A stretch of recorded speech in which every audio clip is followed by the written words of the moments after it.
Pepsi. There is an African-American man. I am in Central Park. He is recording me and threatening myself and my dog.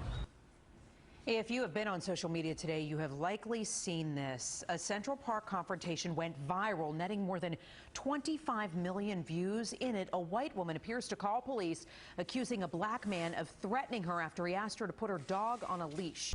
So, what are you gonna do about the economy and taxes and all that? I'm from Fox. China. Sorry, you don't sound like a spitting image. Start getting tough, you'll want to go back into it again, and then we'll have sort of cyclical issues coming back and forth.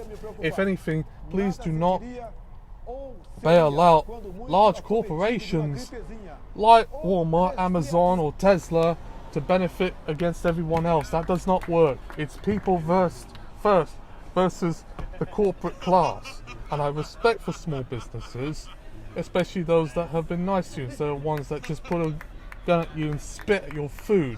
I've got no respect for them. We gotta go back to a time and a place that never existed. Everyone is getting along, more like Iceland. And you know what the Icelandic people done? They threw their bankers in prison for their financial wrongdoings against the people. They didn't succumb to them or bail them out. They let them be as they are. And you know what? Iceland went their way to work so hard to provide for their people. There's tobacco and marijuana in there. That's all it is. The combination of tobacco and marijuana is wonderful. First turned onto it by Charlie Murphy, and then reignited by Dave Chappelle. There you go. Plus whiskey. Haha, exactly. Perfect. Balances it out. I mean, alcohol is a drug. It's been grandfathered in. Well, it's not just a drug. It's a drug that gets a bad rap. Because if you just have a little, it's great. Fine. So, in many ways, what are you going to do about the climate change situation? Well, the answer's rather simple. Mass protests. They'll rely on an industry that's less focused on non-renewable resources, motor vehicles, invest in hybrids and electric vehicles, fuel cells, that sort of thing, wind farms and solar. Mix everything and mix and match. I'm not going to eliminate all non-renewable resources. It has to be gradual.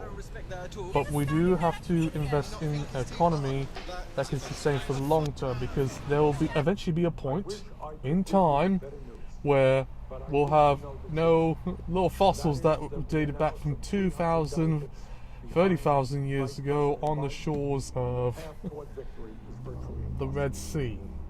Now everyone will have to pick up for themselves and rely on what's there. But at the same time, a lot of the companies that are investing in renewable resources, like Tesla, like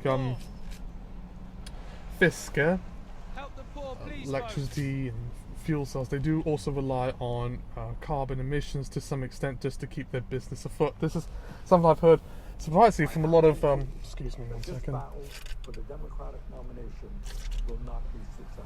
You get a little bit thirsty every once in a while, so announcing the suspension of my campaign.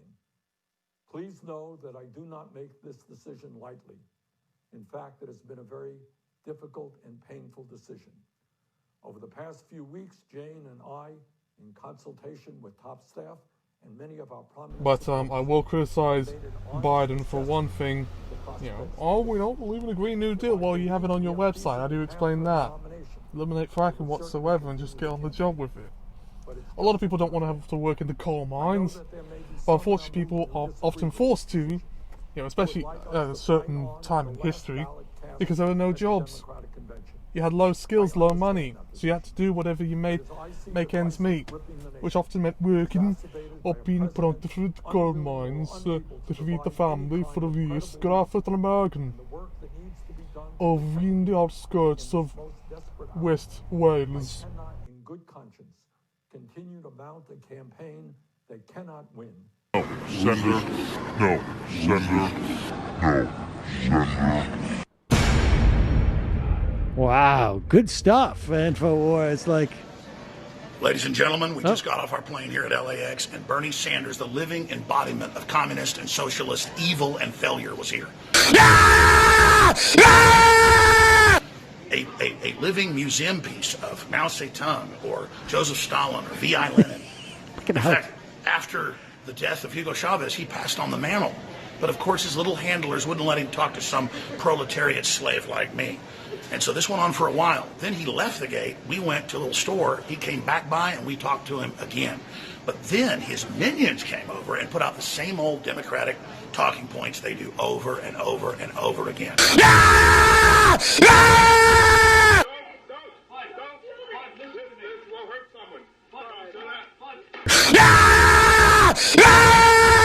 So, what are you gonna do about national security? The fear of terrorism. We had an incident in France where a teacher was beheaded showing for the Prophet Muhammad.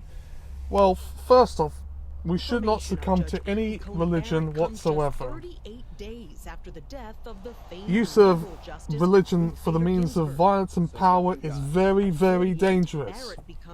Your Supreme Court just added Amy Coney Barrett, and they're going to create a conservative majority.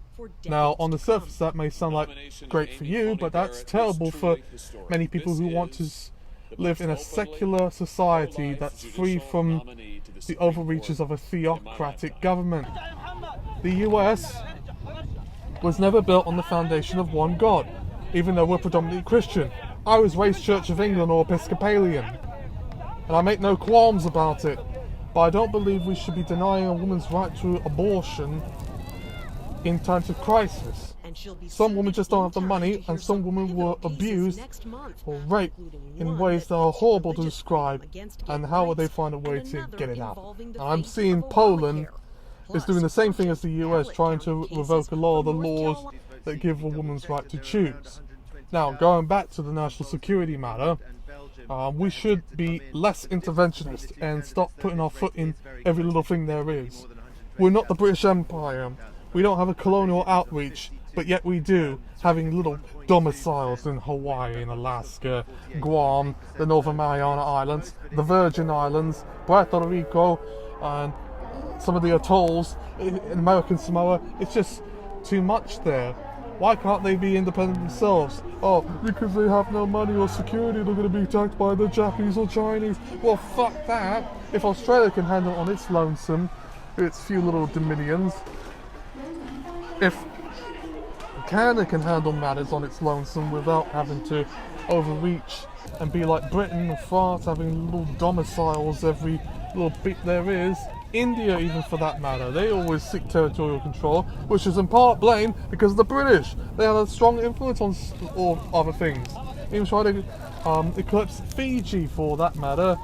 Less imperialism, the better. But at the same time, a role for diplomacy and also private groups attacking the enemy from there on and rescuing women and children in dangerous in violent environments like in the Middle East and Africa, and getting them to safety instead of having to give deals and foreign aid to vicious dictators and fascists who praise Hitler and Mussolini and Stalin. There's no time for that. It's a path to danger.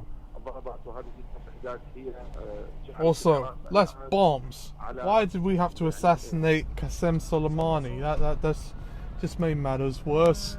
I mean, one can argue we could have assassinated Boris Johnson or Donald Trump, but if I say that, I could definitely be locked up or arrested for even making an incitation, even though that's not an incitation. I'm sure that's something that's on your mind right now. I'm sure when the results come, you want to get a gun and shoot the president or Joe Biden because you feel he's going to wrong society. It is not far right, far left. Everyone wants a slice of the pie of the action.